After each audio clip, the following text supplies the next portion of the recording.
Hello guys, तो finally after a long time एक much awaited show हुआ आर्नो classic और इसके सारे डिवीजन्स के रिजल्ट्स हमारे सामने आ गए हैं क्योंकि शो का रैप अप हो गया है। अगर ओपन डिवीजन की बात करें तो हाड़ी चुपन ने finally has won the show.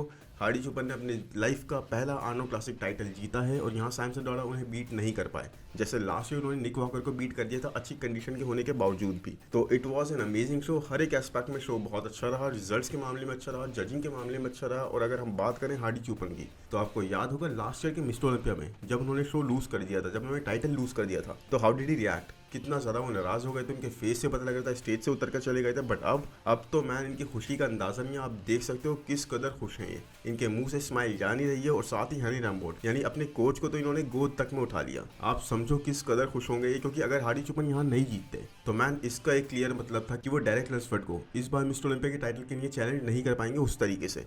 लेकिन अब जिस तरह से ये टाइटल जीत लिया है तो again he has become a top contender. और अब बहुत ज़्यादा पॉसिबल लग रहा है कि डायरेक्ट को एक बहुत स्ट्रॉन्ग बैटल देने के लिए हाड़ी चुपन तैयार हैं। बिकॉज इस पीरियड में जो उन्होंने इंप्रूवमेंट्स करी हैं दे आर कमेंडेबल मोर, क्योंकि एक इतने लंबे टाइम से ट्रेन करने वाला एथलीट जिसकी ट्रेनिंग का, जिसकी इंप्रूवमेंट्स का स्कोप अब इस तरह का नहीं बचा हो, उसके बावजूद आप इस तरह की इंप्रूवमेंट्स करके आ जाओ। मतलब हाड़ी चुपन की बैक आप देखोगे किस कदर थिकनेस एडिड थी। इवन इस पॉइंट पर आप देखोगे जब आर्नोल्ड उनके पास खड़े थे उन्होंने उन्हें पूरा टर्न करके, हार्डी को पूरा टर्न करके बैक पोज हिट करने के लिए बोला। बिकॉज इनकी बैक इस कदर इंप्रूव थी, इस कदर थिकनेस एडिड थी और डिटेल वो प्रेजेंट कर रहे थे। तो मैन जिस तरह के इंप्रूवमेंट्स हैं मुझे एब्सोल्युटली लग रहा है कि डायरेक्ट के लिए एक स्ट्रॉन्ग चैलेंज इस बार हार्डी चुपन लेकर आने वाले हैं। और अब तो एक्चुअली में वो बन गए टॉप कंटेंडर। तो अगर शो के रिजल्ट्स की बात करें गाइस तो यहाँ पर नंबर 6 पर प्लेस हुए अकीम विलियम्स। और अकीम विलियम्स गाइस वैसे टॉप 6 से बाहर थे। एंटवान वेलिएंट टॉप 6 के लिए कंसीडर करे जा रहे थे प्री जजिंग के बाद से। बट एक कमाल की चीज़ हुई, कल मैंने देखा था कि विलियम्स ने ये पोस्ट डाला था, इसमें वो बता रहे थे कि उनकी ही गलती है उस तरह से वो अपनी फिजिक को प्रेजेंट नहीं कर पा रहे स्टेज पर। वो ट्राई करते रहेंगे, वो अपना बेस्ट लाने का ट्राई करेंगे। और उसके बाद आज जो उन्होंने करा, नाइट एंड डे डिफरेंस था मैन। मतलब इतनी ज़्यादा इंप्रूवमेंट्स वो करके आ गए था आज स्टेज पर, दैट वॉज कमेंडेबल। फिजिक उनकी बहुत ज़्यादा हार्डनेस कैरी कर रही थी, बहुत ज़्यादा राउंडनेस कैरी कर रही थी। और आप सोचो ऑलरेडी टॉप 6 के लिए जो कंसीडर करे जा रहे थे एंटवान वेलिएंट, उनको पुश कर दिया। एक पॉइंट ऐसा आया था जब टॉप 4 के लिए मतलब एक कॉल आउट हुआ था जिसके अंदर Samson Dauda, Rafael Brandao, Hadi Choopan और अकीम विलियम्स को बुलाया गया। मतलब वहां पर तो ऐसा लगा था कि शायद टॉप 4 के लिए भी कंसीडर करे जा सकते हैं। बट वही ये प्री जजिंग से काफ़ी स्कोरिंग हो जाती है तो उस वजह से इतना फर्क नहीं पड़ा। लेकिन yes, Akeem William was really good. और इस चीज़ से ये पता लगता है कि हाँ अभी इतने टाइम से जो लोग उनको देख रहे थे कि हाँ वो बात नहीं है, पोटेंशियल नहीं है, टाइम जा चुका है, उस चीज़ को आज उन्होंने गलत प्रूव करा। इस चीज़ से पता लगता है कि वो आगे अच्छा परफॉर्म कर सकते हैं। आर्नो क्लासिक ब्राजील में भी आई थिंक ये कम्पीट करने वाले हैं। तो जिस तरह से इन्होंने इंप्रूवमेंट्स का ग्राफ आज दिखाया है, ये ग्राफ इनको कंटिन्यू रखना होगा और अब लोग फिर से इन पर बैट करने को तैयार हो जाएंगे। Because man this package was absolutely amazing. मतलब लोगों ने प्री जजिंग के बाद एक्सपेक्ट नहीं करा था कि ये इस तरह के आ सकते हैं। लास्ट ईयर भी हमने आर्नो क्लासिक में इनको देखा, उसके बाद इनकी पूरी हाई फेड होती जा रही थी क्योंकि ऐसा पैकेज ये ला ही नहीं पा रहे थे। और हमने कल प्री जजिंग में देखा कि ये लास्ट के लिए कंसीडर करे जा रहे थे जस्टिन रॉड्रिगेज के साथ में।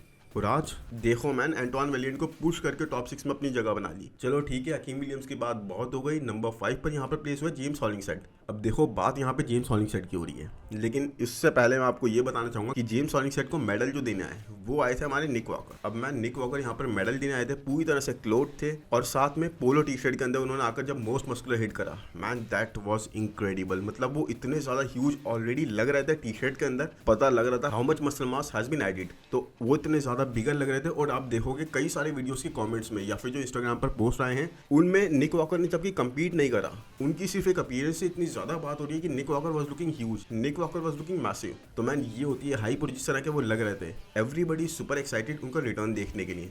तो अब चलते हैं मेन टॉपिक पर वापस, जो कि जेम्स हॉलिंगसेट। जेम्स हॉलिंगसेट यहाँ पर आए 5th प्लेस पर। एक अच्छा पैकेज, मिड सेक्शन काफ़ी ब्लरी हो रहा था बट उसके बाद भी अच्छी मसल मास एडिड थी।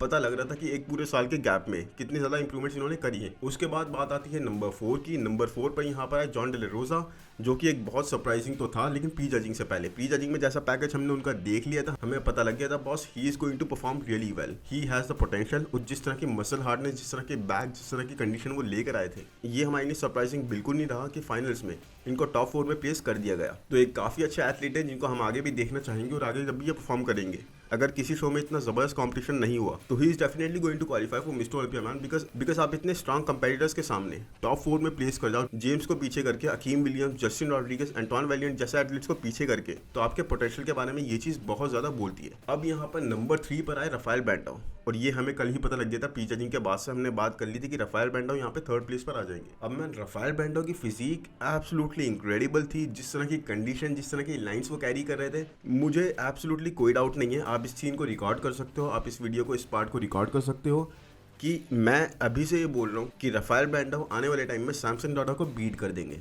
अब ये एक बहुत बड़ा स्टेटमेंट है, बिकॉज सैमसन डॉडा अभी भी राफेल बैंडाओ से मैसिव हैं और ऑलरेडी मिस्टर ओलंपिया में टॉप 3 प्लेस कर चुके हैं। लेकिन राफेल बैंडाओ मैन, इन्होंने रिटर्न करा है और जिस तरह का पैकेज ये लेकर आए हैं, मसल मास एब्सोल्युटली एडिड है, फ्रेम पर इंप्रूवमेंट्स विजिबल हैं, और ये पैकेज आप नोटिस करोगे तो ये मिस्टर ओलंपिया से अच्छा पैकेज नहीं था जो ये 2022 के मिस्टर ओलंपिया में लेकर आए थे। 2022 के मिस्टर ओलंपिया में ही वॉज शार्पर, इनकी कंडीशन और ज़्यादा नेल बाइटिंग थी। यहाँ पर अब इन्होंने क्या करा है, यहाँ पर इन्होंने साइज ऐड करा है, ये शार्प आए हैं बट उतने शार्प नहीं आए, उस तरह की लाइन्स इनके पास नहीं अभी विजिबल थी, वो थोड़ा रिफाइनमेंट विजिबल नहीं था उस तरीके का। उसके बाद भी ही प्लेस टॉप 3। अब सोचो इस फिजिक को ये और ज़्यादा रिफाइन कर देंगे और 2022 के जैसे मिस्टर ओलंपिया में आए थे उस तरह की कंडीशन ले आएंगे, जो कि एब्सोल्युटली ले आएंगे। कंडीशन का मार्क ये मिस नहीं करते, जेनेटिक्स और हर चीज़ इनकी वैसी ही है। तो जब ये ऐसा कर देंगे guys, he is going to be a killer. और एब्सोल्युटली मुझे इनकी फिजिक बहुत ज़्यादा अच्छी लगती है, कोई बबल गट नहीं है, कुछ नहीं है, बिल्कुल क्लासिक लाइन से इनकी। ऐसा लगता है जैसे क्रिस बमस्टेड अगर और ज़्यादा मसल मास इंक्रीज कर लेंगे तो बिल्कुल ऐसे ही लगेंगे। तो मैं बहुत ज़्यादा इंप्रेस्ड हूँ इनकी फिजिक से। अब देखते हैं आर्नोल्ड क्लासिक ब्राज़ील में, ये बहुत बड़ा खतरा है सबके लिए ही, क्योंकि मुझे ये लगता है किसी को जीतने देने वाले हैं। तो आने वाले टाइम में सैमसन डॉडा के लिए एक बहुत बड़ा खतरा साबित होंगे राफेल बैंडाओ। बहुत ज़्यादा classic lines, aesthetic and appealing physique. अब बात करते हैं सेकंड और फर्स्ट की। तो यहाँ पर आए सैमसन डॉडा सेकंड प्लेस पर, और सैमसन डॉडा मैन थोड़ी सी उनकी फिजिक टाइट लगी। अब काफ़ी लोग बोल रहे हैं कि ये ना एप्पल्स एंड ऑरेंजेस वाला सीन है, क्योंकि सैमसन डॉडा के पास शेप है, फ्लो है, एवरीथिंग है। हार्डी चुपन के पास कंडीशन, मसल मास और मसल हार्डनेस है। तो हाँ, ये बात भी कही जा सकती है, बिकॉज आर्नोल्ड में हम देखते हैं, आर्नोल्ड क्लासिक में, बिकॉज हम कई बार देखते हैं कि शेप को, एस्थेटिक्स को प्रेफर करा जाता है। बट हाँ, सैमसन डॉडा आई थिंक फिजिक उनकी ना इतने ज़्यादा शोज़ में उन्होंने अपीयर कर दिया है, एक के बाद एक कम्पीट करे जा रहे हैं कि अब फिजिक थोड़ी सी टाइट होने लग गई है। एक और बहुत अजीब सी चीज़ हुई जो मैं आपको बताना चाहूँगा। माइलोस जो उनके कोच हैं, कल भाई प्री जजिंग के बाद उन्होंने एक पोस्ट डाला हार्डी चुपन के लिए कि हार्डी चुपन एब्सोल्युटली अमेजिंग एथलीट है, और जब भी मिस्टर ओलंपिया के स्टेज पर वो आए हैं हमेशा उन्होंने जीतना डिजर्व करा है।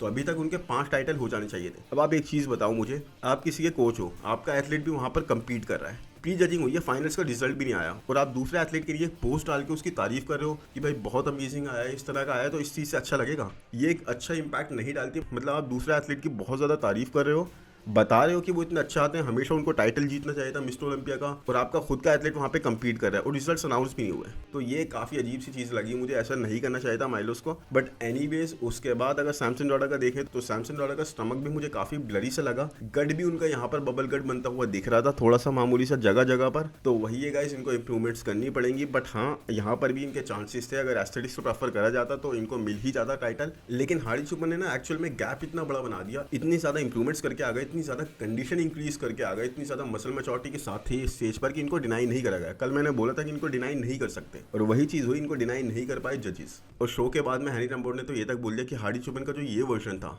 ये अगर मिस्टर ओलंपिया में होता तो डायरेक्ट को डेफिनेटली बीट कर देता। And I totally believe him guys, क्योंकि हर एक एस्पेक्ट में इतनी ज्यादा इंप्रूवमेंट्स हार्डी चुपन ने करी थी। मसल मास के साथ साथ वो थिकनेस, वो हार्डनेस वो लेकर आए थे इस बार कि अगर यस मिस्टर ओलंपिया में वो होते तो डायरेक्ट को एब्सोल्युटली मुझे लगता है बीट कर देते। और अब जिस तरह का इनका पैकेज चल रहा है मैन, अब यहाँ से अभी काफ़ी टाइम है, लेकिन डायरेक्ट भी at the same time improve करते जाएंगे, दोनों ही हैनी रैमबोर्ड के अंदर है, तो अब देखने में मज़ा आएगा। लेकिन यस, एक चैलेंज बहुत स्ट्रांग वाला रहेगा। अब ये नहीं है कि वन साइडेड डायरेक्ट के लिए चीज़ें बनती जा रही हैं, बिकॉज आर्नोल्ड क्लासिक जीत कर हार्डी ने प्रूव कर दिया है कि he still in the game. और शो के बारे में काफ़ी अच्छी चीज़ें दी गाइस, जैसे लाइव स्ट्रीम इन्होंने फ्री कर दी, बिल्कुल पूरा एथलीट सेंट्रिक लाइटिंग थी, कोई स्टेज पर डिस्को लाइट्स नहीं थी, कोई प्रमोशन इस तरह का नहीं विजिबल था कि एथलीट पर फोकस ना हो पाए। बहुत ज़्यादा कॉम्प्लीमेंट कर रही थी एथलीट्स की फिजिक को, और साथ में सारे अवार्ड्स में प्राइज मनी मैन इतने अच्छे मिले। फॉर एग्जाम्पल बेस्ट पोजर का अवार्ड मिला यहाँ पर सैमसन डॉडा को, जो कि मिला है $10,000। अब आप देखो, दुबई प्रो हो गया, कई सारे ऐसे शो होगा जहाँ पर प्राइज मनी भी $2,000 था विनर के लिए। खैर वो क्लासिक डिवीजन की बात कर रहा हूँ शायद मैं।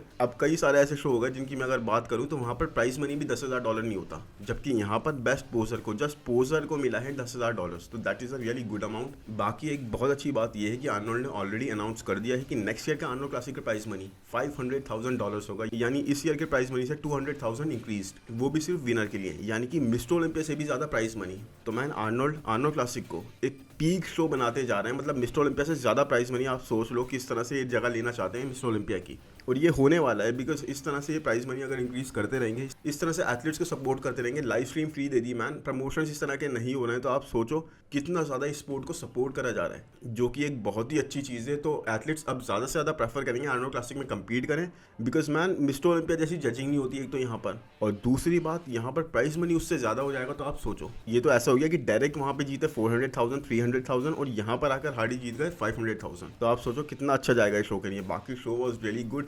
आई होप ये वीडियो आपको पसंद आया होगा। मैं चाहूँगा इस पर एक डिटेल वीडियो और बनाना, टाइम मिलते ही मैं बनाता हूँ। बाकी वीडियो को आप लाइक कर दो, चैनल को सब्सक्राइब कर दो यार, नोटिफिकेशन बेल को दबाना मत भूलना। कमेंट्स में बताओ कैसा लगा वीडियो, कैसे लगे आपको result. Thank you, bye bye.